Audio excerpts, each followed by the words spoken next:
కూటమి ప్రభుత్వం అధికారంలోకి వచ్చి 2 ఏళ్లు పూర్తయిన సందర్భంగా గుంటూరులో నిర్వహించిన మీడియా సమావేశంలో ప్రతిపాడు ఎమ్మెల్యే బూర్ల రామాంజనేయులు వైసీపీ విమర్శలకు ఘాటుగా సమాధానమిచ్చారు. రాష్ట్ర అభివృద్ధి లక్ష్యంగా కూటమి ప్రభుత్వం పనిచేస్తుందని ఆయన పేర్కొన్నారు. వైసీపీ నాయకులు తమ రాజకీయ భయాన్ని కప్పిపుచ్చుకునేందుకే వెన్నుపోటు అంటూ ప్రజల్లోకి వెళ్తున్నారని ఎమ్మెల్యే విమర్శించారు. ప్రజలు ఇచ్చిన తీర్పును గౌరవించకుండా అనవసర ఆరోపణలు చేస్తున్నారని అన్నారు. గత వైసీపీ పాలనలో పోలవరం ప్రాజెక్టు పురోగతి దెబ్బతిందని, 5 ఏళ్లలో ఒక్క ఉపాధ్యాయుణ్ణి కూడా నియమించలేదని ఆరోపించారు. కల్తీ మద్యం నిన్న ఇక్కడే స్థానికంగా ఒక హాస్పిటల్ ప్రారంభ కార్యక్రమానికి వెళితే హెల్త్ మినిస్టర్ గారు లెక్కలతో సహా చెప్పారు. మా సత్యకుమార్ యాదవ్ గారు ఆ లెక్కలు ఉన్నాయి.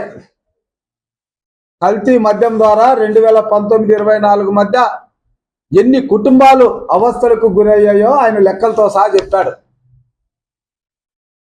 మీకు దమ్ము ధైర్యం ఉంటే ఆ లెక్కలకు సమాధానం చెప్పండి. కల్తీ మద్యం ప్రవేశపెట్టి లేనిపోని బ్రాండ్లు తెచ్చి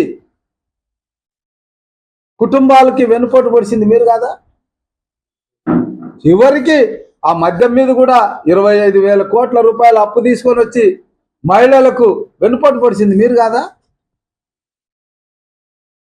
ఇక వెనుపోటు గురించి చెప్పాలంటే చాలా ఉన్నాయి. మేము ఒకటే చెప్తాం. ఇక్కడ టైటిల్ యాక్ట్ ఒకటి తెచ్చారు, భూరక్ష. అది కాస్త భూభక్ష అయిపోయింది. భూరక్ష పోయి భూభక్ష అయిపోయింది. అందరూ ఆ టైటిల్ని కాల్చేశారు. ఎన్నికల్లో వాళ్ళ ఓటు అనే ఆయుధంతో రైతులు ఒక్క మాటుగా ఉమ్మడిగా మేము ఓడించారు. మరి ఆ టైటిల్ యాక్ట్ పెట్టి తాతల కాలం నుంచి వచ్చినటువంటి వాళ్ళ యొక్క టైటిల్ని వెనుపోటు పొడిచింది మీరు కాదా? మీ బొమ్మలు వేసుకొని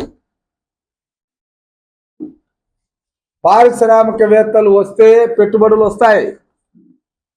ఆనాడు 2014-19 మధ్యన 13 లక్షల కోట్ల రూపాయలు పెట్టుబడులు తెప్పించి పరిశ్రమలు స్థాపన చేద్దామన్నటువంటి ఆనాటి చంద్రబాబు నాయుడు గారి ఆలోచనకు ఒక్క ఛాన్స్ అని వచ్చినటువంటి మీరు వెనుపోటు పొడిచలేదా? ఎంతమంది పారిశ్రామికవేత్తల్ని ఈ రాష్ట్రం నుంచి పంపించారు? ఎన్ని పెట్టుబడులు వెనుక్కుపోయాయి? మళ్ళా చంద్రబాబు నాయుడు గారు వస్తే, లోకేష్ బాబు గారు వస్తే ఈరోజు 23 లక్షల కోట్ల రూపాయలు పెట్టుబడులు వచ్చాయి. తద్వారా 24 లక్షల ఉద్యోగాలు వస్తాయి. ఇప్పటికే 6 లక్షల ఉద్యోగాలు వచ్చాయి. 18 లక్షల ఉద్యోగాలు ఈ 3 సంవత్సరాల్లో ఇచ్చి తీరుతాం.